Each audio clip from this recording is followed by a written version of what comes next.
श्री शिवाय नमस्तभ्यम। ओम नमः शिवाय। हरे कृष्णा। आप सभी भक्तों का दिन शुभ और मंगलमय हो। आप सभी को मौनी अमावस्या की हार्दिक शुभकामनाएं। आज आप सुनेंगे मौनी अमावस्या की संपूर्ण व्रत कथा। आज की कथा को सुनते हुए आप हाथ में पुष्प, अक्षत या काले तिल ले लीजिए और कथा को समाप्त होने पर भगवान के चरणों में पूरी श्रद्धा के साथ अर्पित कर दीजिए। तो आइए सुनते हैं मौनी अमावस्या की कथा। आप इस कथा को पूरा पूरा जरूर सुनिए। एक साहूकार के 7 बेटे, 7 बहू और एक बेटी थी। साहूकार के घर एक जोगी भिक्षा मांगने आता। जोगी को साहूकार की बहू भिक्षा तो देती और वह ले लेता, लेकिन जब बेटी देती तब वह भिक्षा नहीं लेता। कहता, बेटी सुहागन तो है पर इसके भाग में दुहाग लिखा है। यह बात सुनकर बेटी को चिंता होने लगी। उसका शरीर कमजोर होने लगा। उसकी माँ ने पूछा, बेटी तुम इतने दिनों तक इतनी कमजोर क्यों होती जा रही हो? तब उसने बताया, एक जोगी भिक्षा मांगने आता है। कहता है कि बेटी तू सुहागन तो है लेकिन तेरे नसीब में दुख लिखा है। यह बात सुनकर उसकी माँ ने कहा कि मैं कल सुनूंगी। अगले दिन जब जोगी भिक्षा लेने आया तो उसकी माँ छुपकर बैठ गई। जब बेटी भिक्षा देने लगी तो जोगी ने वही बात फिर से बोली। इतनी बात सुनकर उसकी माँ बाहर निकलकर आई और बोली, एक तो हम तुम्हें भिक्षा देते हैं और तुम हमें गाली देते हो। तब जोगी बोला कि मैं गाली नहीं देता, जो सच है वही बोलता हूँ। इसके भाग में लिखा है वही कहता हूँ। माँ ने जोगी से कहा कि तुम्हें यह पता है कि इसके भाग में दुख लिखा है, तो यह भी पता होगा कि ये कैसे दूर होगा। तब जोगी बोला, 7 समुंदर पार एक सोना धोबिन रहती है जो समवती अमावस्या का व्रत करती है। अगर वह अपना फल इसे दे दे तो निवारण हो जाएगा, नहीं तो विवाह होकर भी इसके पति को सर पे डस लेगा। यह बात सुनकर माँ बहुत रोने लगी और सोना धोबिन की तलाश में जाने लगी। चलते चलते रास्ते में तेज धूप पड़ने लगी तो साहूकारनी एक पीपल के पेड़ के नीचे बैठ गई। उस पीपल के पेड़ में एक गरुड़ पक्षी का घोंसला था जिसमें गरुड़ का छोटा बच्चा था। साहूकारनी को घोंसले के पास एक सर्प जाता दिखाई दिया तो उसने गरुड़ के बच्चे को बचाने के लिए सांप को मारकर ढाल के नीचे रख दिया। जब गरुड़ पंछी आए तो घोंसले के पास खून देखकर क्रोधित हो गए और साहूकारनी को चोंच मारने लगे। तब साहूकारनी बोली, मैंने तो तुम्हारे बच्चों की जान बचाई है। यह सर्प तुम्हारे बच्चे को डसने वाला था, मैंने इसे मारकर गिरा दिया। गरुड़ ने सर्प की ओर देखकर कहा कि तुमने हमारे बच्चे की जान बचाई है, अब तो तुम्हें जो मांगना है मांगो। तब साहूकारनी बोली, मुझे 7 समुंदर पार सोना धोबिन के घर छोड़कर आओ। गरुड़ ने साहूकारनी को अपनी पीठ पर बिठाकर 7 समुंदर पार सोना धोबिन के घर छोड़ आया। वहां जाकर साहूकारनी ने सोचा कि सोना धोबिन कैसे राजी की जाए। सोना धोबिन के 7 बेटे हैं, 7 बहुएं, लेकिन काम को लेकर रोज लड़ाई करती और काम ना करती। रात को जब जब वो सो जाते तो साहूकारनी सोना धोबिन के घर जाती और घर का सारा काम करती। गायों को नहलाकर घर की सफाई करती, रसोई का काम करती, चौका बर्तन करती, आटा पीसती, कपड़े धोती, पानी भरती और दिन होने से पहले ही चली जाती। बहुएं सोचती ये सारा काम कौन कर रहा है, लेकिन कभी एक दूसरे से ना पूछती कि ये सब काम कौन करता है। एक दिन धोबन ने कहा कि तुम आजकल लड़ती भी नहीं और काम भी ठीक हो रहा है। तो बहुए ने कहा, सासू जी काम तो हमें ही करना है, चाहे हम लड़कर करें या राजी से करें, इसीलिए लड़ाई करने का क्या फायदा। सोना धोबिन ने सोचा कि आज देखा जाए कौन सी बहू काम करती है। वह रात में सोई नहीं और रात को एक स्त्री आई, पूरा काम करके जाने लगी। तो सोना धोबिन ने बोला कि तुम कौन हो और तुम्हें ऐसा करने की क्या जरूरत है जो तुम इतना काम कर रही हो। तब साहूकारनी ने बोला, जरूरत है तभी तो काम कर रही हूँ। सोना धोबिन ने पूछा, तुम्हें क्या चाहिए? साहूकारनी बोली, पहले मुझे वचन दो तब मैं आपको बताऊंगी। सोना धोबिन ने वचन देकर कहा, अब आइए मैं आपको वचन देती हूँ। साहूकारनी बोली, मेरी बेटी के भाग में दुख लिखा है, इसलिए आप चलकर उसे सुहाग दें, समोवती करें। सोना धोबिन अपने बेटे बहू से बोली, मैं साहूकारनी के साथ जा रही हूँ। यदि पीछे से तुम्हारे पिताजी खत्म हो जाएं, तो तेल घी के कूप में डालकर छोड़ देना। फिर दोनों साहूकारनी के घर चली जाती हैं। अब जब साहूकार की बेटी का ब्याह होने लगता है, तो दूल्हा फेरों पर बैठ गया। सोना धोबिन दूल्हे के घुटने के पास कच्चा करवा रख देती है, उसमें दूध डाला और तात का तार लेकर बैठ गई। थोड़ी देर बाद सांप दूल्हे को ढसने के लिए आया। सोना धोबिन ने करवा आगे रखा और तार से बांध दिया, लेकिन दूल्हा डर के मारे मर गया। तब सोना धोबिन ने टीके में से रोली निकाली, मांग से सिंदूर निकाला, आंख से काजल निकाला और मेहंदी निकालकर छोटी उंगली से छींटे मारे और बोली, मैंने आज तक जितनी भी समवती अमावस्या करी हैं, उनका फल साहूकार की बेटी को लग जाए और आगे जो भी मैं समवती करूं, वह मेरे बेटे को लगे। इतना कहते ही दूल्हा जीवित हो गया और सब समवती की जय जय बोलने लगे। सोना धोबिन वापस जाने लगी। तब साहूकारनी बोली, तुमने मेरे जवाई को नया जीवन दिया, इसलिए कुछ भी मांगो। वह बोली, मुझे कुछ नहीं चाहिए, सिर्फ एक हांडी दे दो। वह हांडी लेकर चली जाती है।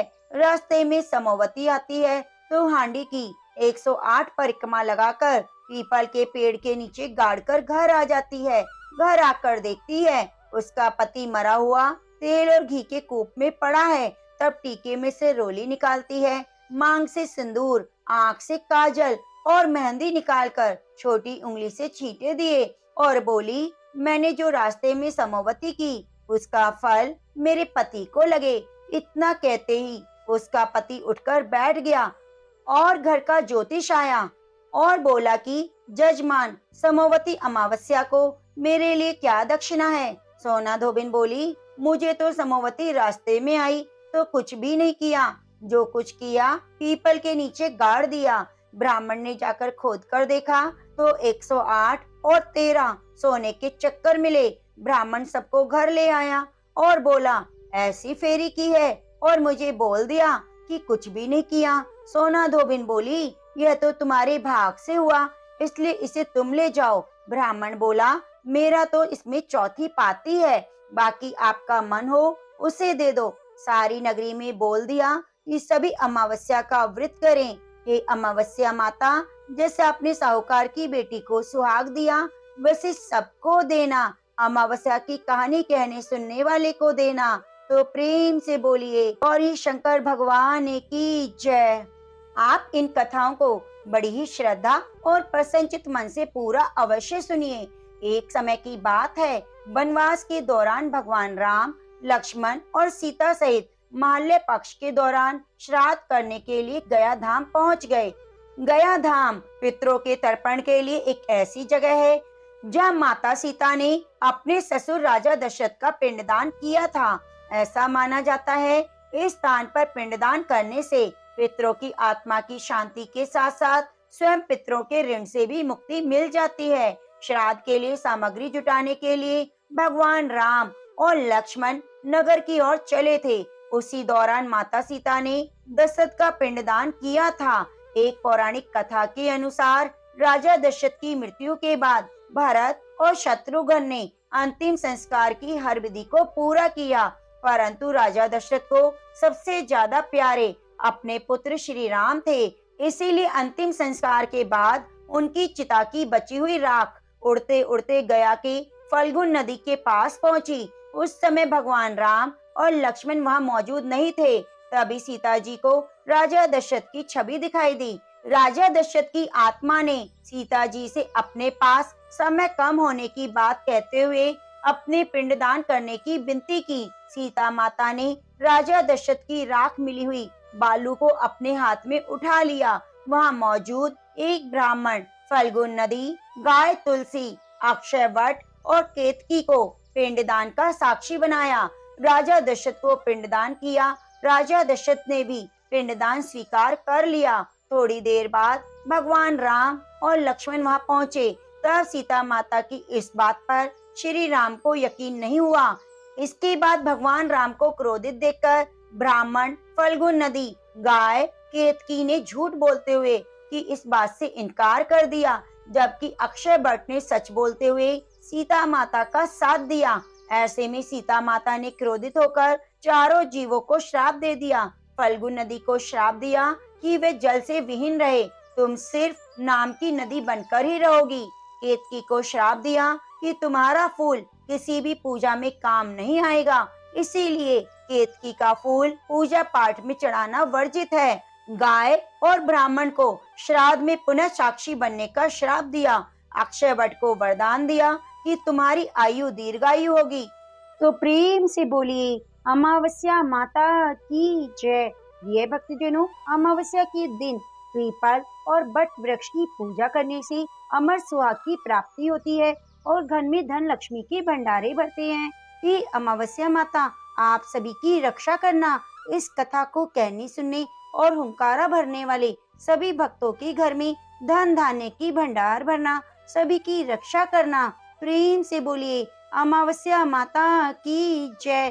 गणेश। किसी राज्य में एक राजा और एक रानी रहा करते थे। उनकी 4 संतानें थी, 2 लड़के और 2 लड़कियां। एक का नाम पूर्णिमा और दूसरी का नाम अमावस्या था। पूर्णिमा घर के कामों में निपुण थी। वह हर घर का काम पूरे अच्छे से करती। काम समाप्त होने के बाद वह भगवान की पूजा अर्चना भी किया करती थी। इसके अलावा उसका एक और नियम था, वह प्रतिदिन गौ माता की सेवा करती। वहीं दूसरी तरफ उसकी बहन अमावस्या न तो घर का कोई काम करती और न ही कोई पूजा पाठ में उसकी विशेष रुचि थी और न ही वह कभी गौ माता की सेवा किया करती। पूर्णिमा सर्वगुण संपन्न थी, फिर भी राजा और रानी अपने दोनों बेटों से और पुत्री अमावस्या को ही प्यार करते थे। वह पूर्णिमा को ज्यादा नहीं चाहते थे, उनके साथ भेदभाव करते थे। समय के साथ राजा की चारों संतानें बड़ी होने लगी। जब वे बड़े हो गए तो राजा ने अपने दोनों पुत्रों का विवाह योग्य कन्याओं के साथ करवा दिया। इसके बाद रानी ने राजा से कहा, हे राजन, अब दोनों पुत्रियों का विवाह भी करवा दो, वह भी विवाह योग्य हो गई हैं। लेकिन आप ऐसा करना कि पुत्री अमावस्या का विवाह किसी अच्छे बड़े खानदान में कराना और पूर्णिमा का विवाह किसी गरीब परिवार में करवाना, क्योंकि पूर्णिमा को तो केवल भगवान की पूजा पाठ और घर के कामकाज करना पसंद है और साथ ही उसे गाय की सेवा करना भी बहुत पसंद है। गरीब घर में उसकी शादी होगी तो इसके सारे काम हो जाएंगे और अमावस्या को तो कुछ भी करना पसंद नहीं। इसके लिए इसे बड़ा राजघराना देखना ताकि उसे कोई काम ना करना पड़े। तब रानी की बात सुनकर राजा ने कहा, ठीक है, और वह अपनी दोनों पुत्रियों के लिए रिश्ता ढूंढने के लिए निकल पड़े। राजा अपने पड़ोसी राज्य में जाकर वहाँ के राजा के पुत्र से अमावस्या का रिश्ता तय कर देते हैं और वहाँ पास ही के गांव में जाकर एक गरीब परिवार के लड़के से अपनी पुत्री पूर्णिमा का विवाह तय कर देते हैं। और घर आकर राजा ने सारी बातें रानी को बता दी। तो रानी सोचने लगी कि अब देखते हैं भगवान इसकी मदद कैसे करते हैं। ये तो बहुत ही पूजा पाठ करती है और भगवान में सदा ही मग्न रहती है। पूर्णिमा का भाई और भाभी पूर्णिमा से बहुत प्यार करते थे, क्योंकि पूर्णिमा उनके घर के कामों में उनका साथ देती थी और हर काम में हाथ बटाती थी, जबकि अमावस्या अपने भाई भाभी की कोई सहायता नहीं करती, उन पर अपना रौब जमाती थी और न ही कोई घर का कार्य करती। ऐसा करते करते कई महीने बीत गए। अमावस्या और पूर्णिमा दोनों का विवाह हो गया। राजा और रानी ने अपनी दोनों बेटियों की विदाई कर दी। विदाई करते समय राजा और रानी ने अमावस्या बेटी को खूब सारा धन दौलत देकर विदा किया और पूर्णिमा को कुछ भी नहीं दिया, खाली हाथ अपने घर से विदा कर दिया। इसके बाद दोनों बहनें अपने अपने ससुराल चली गई। कुछ दिन बीत गए। एक दिन अमावस्या अपने घर पर शिव जी की कथा रखवाई, जिसमें वह सभी गांव वालों को निमंत्रण भेजती है, परंतु वह अपनी बहन पूर्णिमा को नहीं बुलाती। जब गांव की सभी औरतें अमावस्या के यहाँ जाती हैं, तो उन्हें इस तरह से जाता हुआ देखकर पूर्णिमा उनसे पूछती है कि आप इस तरह से तैयार होकर कहाँ जा रहे हैं। तो वे औरतें पूर्णिमा से कहती हैं, तुम्हारी बहन के यहाँ शिव जी की कथा हो रही है, क्या तुम वहाँ नहीं जाओगी। तब पूर्णिमा कहती है, मुझे मेरी बहन ने निमंत्रण नहीं भेजा तो मैं नहीं जा सकती। तभी गांव की औरतें पूर्णिमा से कहती है कि बुलावा नहीं आया तो क्या हुआ, तुम्हारी बहन है, भूल गई होगी, तो भगवान शिव की कथा है, सुनने जाने में क्या हर्ज है। हम तो कहते हैं कि तुम हमारे साथ चलो। तब पूर्णिमा गांव की औरतों की बात सुनकर उनके साथ भगवान शिव की कथा सुनने अमावस्या के घर चली जाती है। प्रिय भक्तजनों, जब अमावस्या की नजर पूर्णिमा पर पड़ती है, तो वह उससे कहती है, पूर्णिमा, तुम यहाँ कैसे चली आई? मैंने तुम्हें तो नहीं बुलाया। खैर कोई बात नहीं, तुम आ गई हो तो चुपचाप बैठे रहना। मेरे यहाँ रिश्तेदारों को ये भूलकर भी मत बताना कि तुम मेरी बहन हो। यह कहते हुए अमावस्या ने अपनी बहन पूर्णिमा की गरीबी का मजाक उड़ाया और यह सब सुनकर पूर्णिमा की आंखों में आंसू आ गए। उसने रोते रोते मन ही मन भगवान शिव से विनती करते हुए कहा, हे भगवान, क्या पूजा पाठ करना गलत है? गौ माता की सेवा करना गलत है? आखिर मेरी क्या गलती थी? आप अपनी कृपा दृष्टि मुझ पर कब बनाएंगे? तब पूर्णिमा वह बैठी बैठी यही बार बार कहती रही। इतने में ही शिव कथा पूरी हो जाती है और अमावस्या भगवान का प्रसाद बांटने लगती है। वह सभी लोगों को प्रसाद दे देती है, लेकिन अपनी बहन पूर्णिमा को प्रसाद नहीं देती। पूर्णिमा बड़े ही दुखी मन से प्रसाद लिए बिना घर लौट जाती है। पूरे रास्ते यही सोच रही थी कि घर पर अपने बच्चे उससे कथा का प्रसाद मांगेंगे तो उससे क्या कहूंगी। वह यह भी सोच रही थी कि मैं मायके अपने भाई और भौजाई के यहाँ जाऊंगी तो वहां जाते हुए वहां के बच्चों के लिए भी कुछ लेकर जाना होता है। तो ऐसा सोचते सोचते वे अपने घर लौट आई और घर वापस लौटकर आने के बाद उसने अपने पति और बच्चों से कहा, मैं कुछ समय के लिए अपने मायके जा रही हूँ। तब उसके पति ने कहा, ठीक है, चली जाओ। थोड़ी देर बाद पूर्णिमा अपने मायके के लिए रवाना हो गई। चलते चलते रास्ते में एक चबूतरा आया जिस पर तुलसी का पौधा लगा हुआ था। उस चबूतरे पर एक बूढ़ी अम्मा बैठी हुई थी। वे कोई और नहीं, साक्षात तुलसी मैया थी। बूढ़ी माता ने पूर्णिमा से कहा, हे पुत्री, तुम कौन हो? कहाँ जा रही हो? तब पूर्णिमा अपना परिचय देते हुए कहती है कि माँ, मैं अपने मायके जा रही हूँ। तब बूढ़ी औरत ने पूर्णिमा से कहा, हे पुत्री, यह तुलसी का पौधा सूख रहा है, इसमें थोड़ा सा पानी डाल दो, इस चबूतरे की सफाई कर दो जिससे मुझे थोड़ी ठंडक मिले। तब पूर्णिमा ने कहा, ठीक है माँ जी, तुलसी के पौधे में पानी डाल देती हूँ और यहाँ की सफाई कर देती हूँ। तो पूर्णिमा ने साफ सफाई करने के बाद बूढ़ी माँ को नहला दिया और बूढ़ी माँ की सेवा की, हाथ पैर दबाए, तेल की मालिश की, कंघी की और फिर पूछा, माँ जी, मैं आपकी और क्या सेवा करूँ? कोई और काम हो तो बता दीजिए, मैं कर दूंगी। तब बूढ़ी अम्मा कहती है, हे बेटा, अब और कोई काम नहीं, तुम अपने मायके जाओ, वापिस आते समय मुझसे मिलकर जाना। तब पूर्णिमा ने अपनी बूढ़ी अम्मा से कहा, ठीक है माँ जी, अब मैं जाती हूँ, लौटकर आऊंगी तो आपसे मिलकर जाऊंगी। ऐसा कहकर पूर्णिमा वहां से चल पड़ी। कुछ आगे चलने पर उसे एक शिव मंदिर मिला। वहां एक बाबा बैठे हुए थे जो मंदिर के बाहर बैठे थे। कोई और नहीं बल्कि भगवान भोलेनाथ थे। बूढ़े बाबा ने पूर्णिमा से कहा, बिटिया, तुम कौन हो और कहाँ जा रही हो? तब पूर्णिमा ने अपना सारा परिचय देते हुए कहा, हे बूढ़े बाबा, आज मैं अपने मायके जा रही हूँ। तब बूढ़े बाबा ने कहा, ठीक है बेटा, मैं बहुत बूढ़ा हो गया हूँ और मेरी आंखों की रोशनी भी ठीक से काम नहीं करती। तुम ऐसा करो, मंदिर की साफ सफाई कर दो और शिवलिंग पर जल चढ़ा दो। भोले शंकर के आगे एक घी का दीपक जला दो। तब पूर्णिमा ने कहा, ठीक है बाबा। यह कहकर पूर्णिमा ने शिव मंदिर की साफ सफाई कर दी और भोले शंकर का विधिवत पूजन करके बूढ़े बाबा से कहा, बाबा, कोई और काम है तो बता दीजिए। तब बूढ़े बाबा ने कहा, नहीं बेटा, अब तुम जाओ, वापस आते समय मुझसे मिलते हुए जाना। तो पूर्णिमा ने कहा, ठीक है बाबा, अब मैं जाती हूँ, आते हुए आपसे जरूर मिलकर जाऊंगी। तो ऐसा कहकर वे वहां से आगे चल पड़ी। चलते चलते पूर्णिमा को एक काली माता का मंदिर दिखाई दिया। वहां पर वह एक बूढ़ी चबूतरे पर बैठी हुई थी और उस बूढ़ी औरत ने पूर्णिमा से कहा, हे बेटी, तुम कौन हो?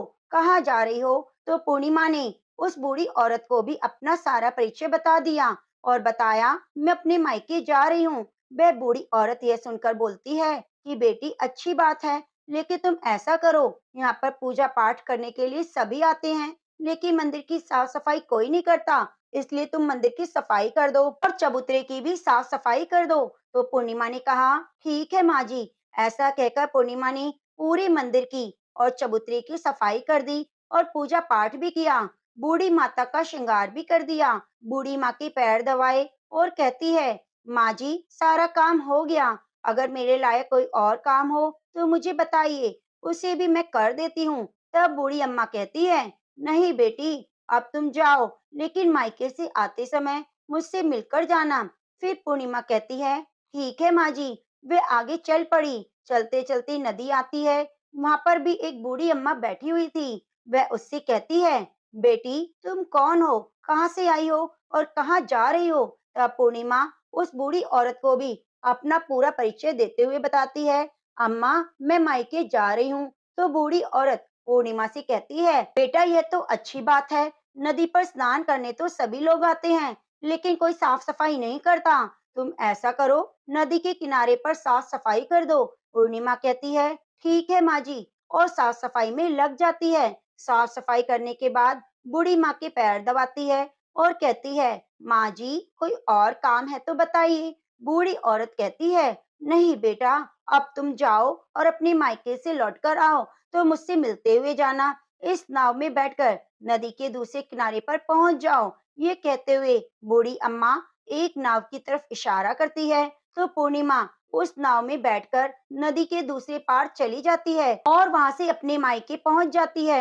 वहां पहुंचते ही पूर्णिमा का भैया और भाभी उसे देखकर बहुत खुश होते हैं और वे पूर्णिमा की खूब खातिरदारी करते हैं, खूब सारी बातें बताते हैं और कहते हैं कि बच्चों को भी साथ लेकर आती, कितना अच्छा होता। यह सब देखकर पूर्णिमा बहुत ही खुश होती है और सोचती है, कोई तो है जो मुझे देखकर इतना खुश होता है।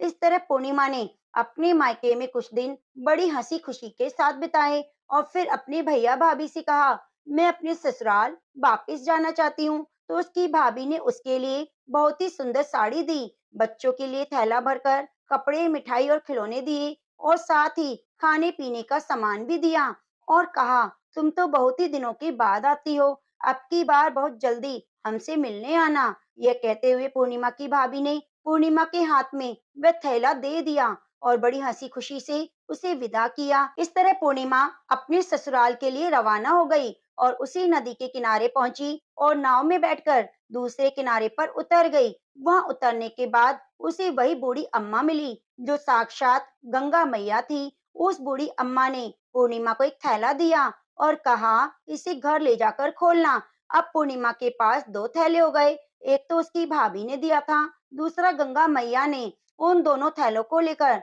जब वह आगे चली तो चलते चलते वही काली माता का मंदिर आया। वहां चबूतरे पर बूढ़ी अम्मा बैठी हुई थी जो साक्षात काली माता थी। बूढ़ी अम्मा के रूप में बैठी काली माता ने जब पूर्णिमा को आते हुए देखा और कहा, आ गई बेटी। तब पूर्णिमा ने कहा, हाँ माँ जी मैं आ गई, मैंने आपसे कहा था ना, मैं आते हुए आपसे जरूर मिलकर जाऊंगी। तो काली माता ने उसे एक थैला दिया और कहा, तुम ये थैला ले जाकर घर खोलना। अब तो पूर्णिमा के पास तीन थैले हो गए। तीनों थैले लेकर पूर्णिमा वहां से चल पड़ी। चलते चलते शिव जी का मंदिर आया जहाँ बूढ़े बाबा के रूप में शिव जी विराजमान थे। बूढ़े बाबा ने पूर्णिमा से कहा, बेटी आ गई। तब पूर्णिमा ने कहा, हाँ बाबा मैं आ गई। तो बूढ़े बाबा ने भी पूर्णिमा को एक थैला दिया और कहा, बेटा ये घर ले जाकर खोलना।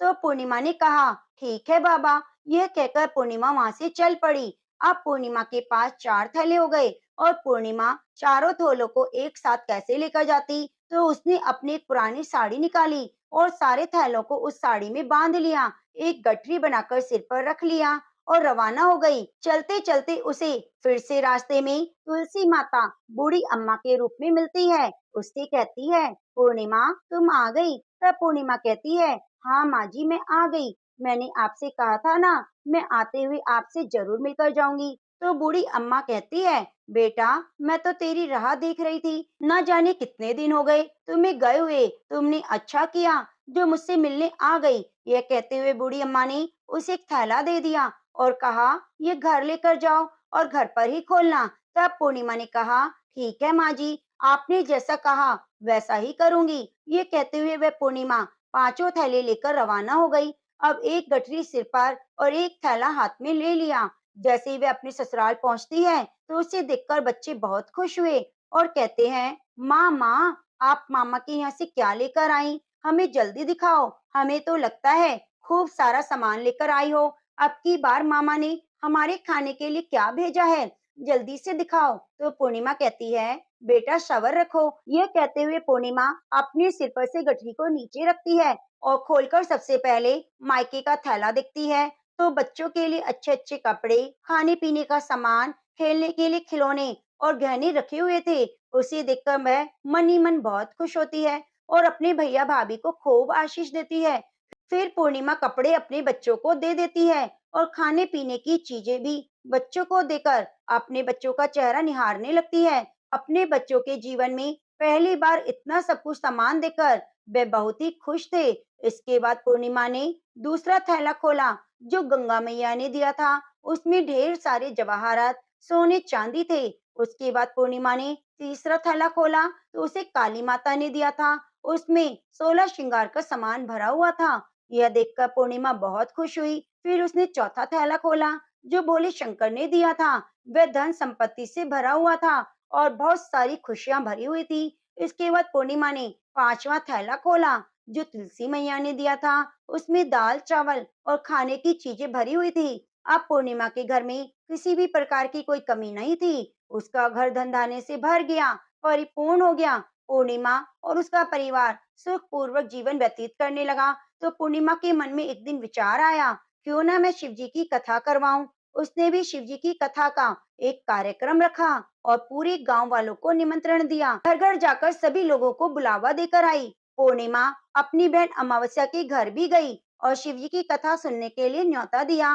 तो अमावस्या ने जब पूर्णिमा को देखा तो सोचने लगी, इतने गहने पहने हुए हैं, इतने सुंदर वस्त्र हैं, इसका घर तो बहुत गरीब था, फिर इतना सब कुछ इसके पास कैसे आ गया? यह जानने के लिए तो मुझे इसके घर जाना ही पड़ेगा। बस ये सोचकर अमावस्या पूर्णिमा के घर शिव कथा के लिए आ गई। उसने देखा पूर्णिमा के घर में कोई चीज की कमी नहीं। तो इतनी सारी धन दौलत देखकर अमावस्या आश्चर्यचकित हो गई और पूर्णिमा से कहने लगी, तुम्हारे घर में इतनी धन दौलत कहाँ से आई?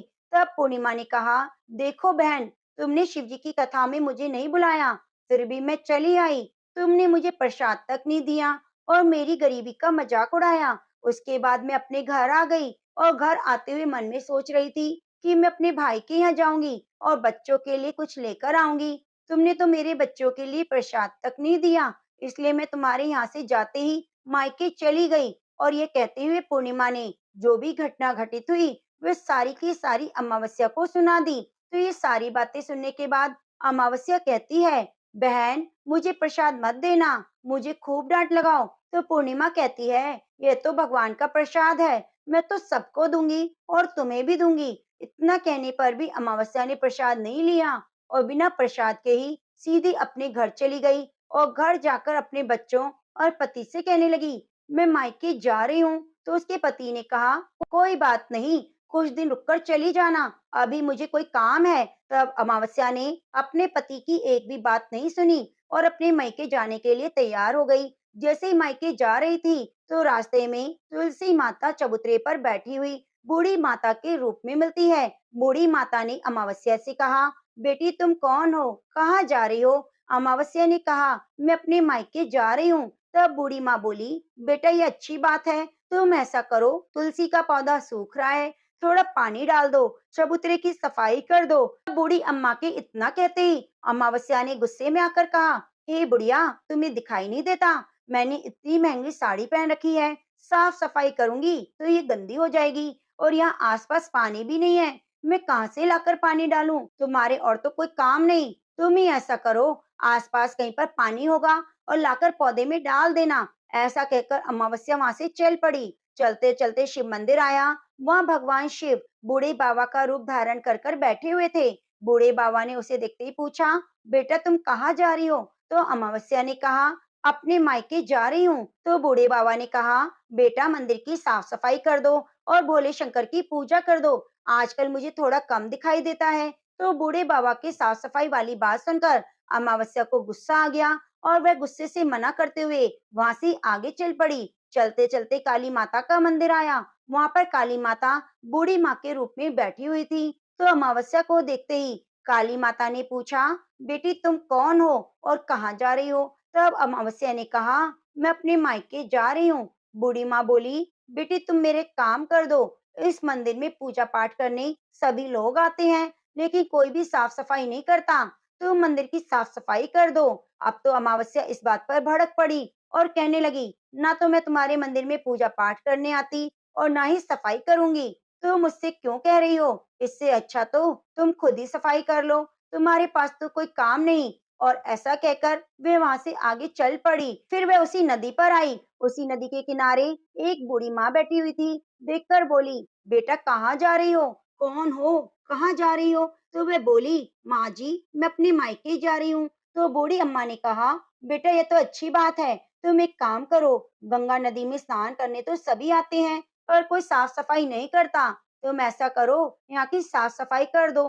तब बूढ़ी माँ की इतना कहते ही अमावस्या को गुस्सा आ गया। उसने कहा, तुम्हें दिखाई नहीं देता मैंने कितनी महंगी साड़ी पहनी है? मैं यहाँ के राजा की बेटी हूँ, कोई नौकरानी नहीं। तो तुमने कह दिया मैं यहाँ साफ सफाई करने लग गई। तो इस तरह बूढ़ी अम्मा को भला बुरा कहते हुए अमावस्या जैसे ही नाव में बैठने लगी, नाव में फूलों की जगह कांटे भर गए। लेकिन वह अपने गुस्से के कारण उन कांटों से भरी नाव में बैठ गई। उसके पैरों में कांटे चुभ गए। जैसे ही वह दूसरे किनारे पहुंची, वहां पर उतरकर वह अपने मायके चली गई। उसके पैरों से खून निकल रहा था। तो उसके भाई भाभी ने उसे देखा। उसके पैरों के बारे में उससे कुछ भी नहीं पूछा और मन ही मन कहने लगे, ना तो कोई काम करती है, ना कोई बात मानती है। अब क्या कहना, पूर्णिमा तो हमारे हर काम में हाथ बटाती थी, ये तो कुछ करने वाली नहीं। इससे ज्यादा बातचीत करना ठीक नहीं, तो जल्दी ही वापस भी चली जाएगी। ऐसा सोचकर उन्होंने अमावस्या से ज्यादा बातचीत नहीं की और जल्दी जल्दी खाना बनाया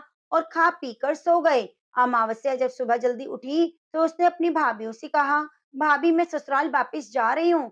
तो उन्होंने कहा, ठीक है जाओ। अमावस्या बोली, पूर्णिमा को तो एक थैला दिया था, मुझे कुछ नहीं दोगी? भाई भाभी ने कहा, तुम जाओ, तुम्हारा थैला तुम्हारे घर पहुंच जाएगा। फिर अमावस्या वहां से चल पड़ी। चलते चलते नदी के किनारे पहुंची। वहां गंगा मैया बूढ़ी औरत का रूप धारण किए बैठी थी। बूढ़ी माँ ने कहा, आ गई बेटी? तो अमावस्या बोली, हाँ मैं आ गई। तब अमावस्या वहां खड़ी रहती है। तो बूढ़ी अम्मा उससे कुछ भी नहीं देती। तो अमावस्या बोली, पूर्णिमा को तो आपने एक थैला दिया था, क्या मुझे नहीं दोगी? बूढ़ी अम्मा ने कहा, तुम घर जाओ, थैला तुम्हारे घर पहुंच जाएगा। वहां से आगे चल पड़ी। आगे चलने पर उसे काली मैया मिली। उसे देखते ही अमावस्या ने कहा, मेरा थैला कहाँ है? तुमने पूर्णिमा को एक थैला दिया था। तो काली अम्मा रूप धारण किए बूढ़ी माँ बोली, तुम अपने घर जाओ, थैला तुम्हारे घर पर पहुंच जाएगा।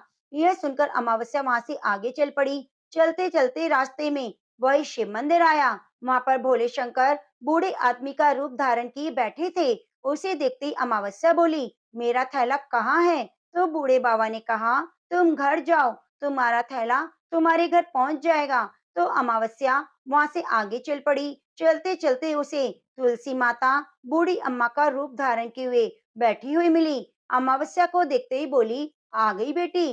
अमावस्या ने कहा, हाँ मैं आ गई। मेरा थैला कहाँ है? पूर्णिमा को आपने एक थैला दिया था। अमावस्या की बात सुनकर तुलसी माँ ने कहा, तुम अपने घर जाओ, तुम्हें थैला मिल जाएगा। तो अमावस्या वहां से जल्दी जल्दी अपने घर चल पड़ी और जैसे ही घर पहुंची तो आंगन में देखा, वहां पर 5 थैले रखे हुए हैं। अमावस्या ने मन में सोचा, अब तो मेरे पास भी खूब सारी धन दौलत हो जाएगी। उसने जल्दी जल्दी पांचों थैलों को खोलकर देखा।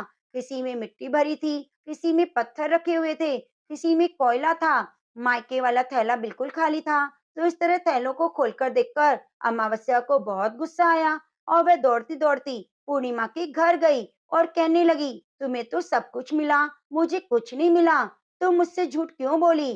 तो अमावस्या की बात सुनकर पूर्णिमा उससे कहती है, हे बहन, जब मैं अपने मायके जाती हूँ तो अपनी भाभीयों के साथ उनके काम में हाथ बटाती हूँ, उनके साथ मिलकर काम करती हूँ, उनकी इज्जत करती हूँ। लेकिन तुम तो अहंकारवश किसी की भी इज्जत नहीं करती, इसीलिए वे भला तुम्हें क्या देंगे? तुमने तुलसी माता को भी मना कर दिया, गंगा मैया को भी ठुकरा दिया, काली माँ को भी ठुकरा दिया और भगवान शिव का भी कहना नहीं माना।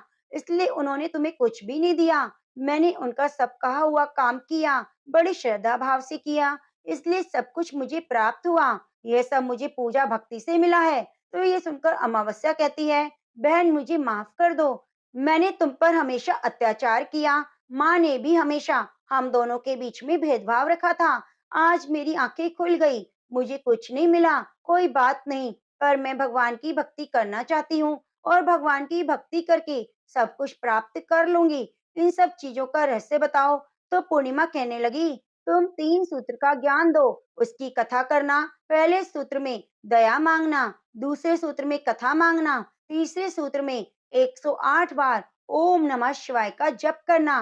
बहनी, ये सूत्र भगवान ने स्वयं दिए हैं, इसलिए तुम इनको अपने हृदय में बसा लेना। मैंने भी इन सूत्रों को अपने जीवन में अपनाया और सच्चे मन से भगवान की भक्ति और पूजा पाठ की। तभी तो मुझे इतना गरीब घर मिलने के बाद भी आज मेरे पास सब कुछ है, और तुम्हारा एक अमीर घराने में विवाह होने के बाद भी आज सब नष्ट हो गया। ये 3 सूत्र अपने मन में रखकर अमावस्या अपने घर चली गई और भगवान की पूजा पाठ करने लगी। भगवान से माफी मांगते हुए बोली, हे भोले शंकर, मुझे माफ कर दो। जो मैंने अपनी बहन पूर्णिमा पर इतने अत्याचार किए, शिव कथा में वह बिना बुलाए आई, फिर भी मैंने उसका अपमान किया। मुझे माफ कर दो। अब मैं पूरे विधि विधान से पूजा अर्चना किया करूंगी। फिर वह गौ माता की सेवा भी करने लगी और दूसरों की मदद भी करने लगी, जिसकी वजह से उसका घर धन धान्य से परिपूर्ण हो गया। तो प्रेम से बोलिए, गौरी शंकर भगवान की जय।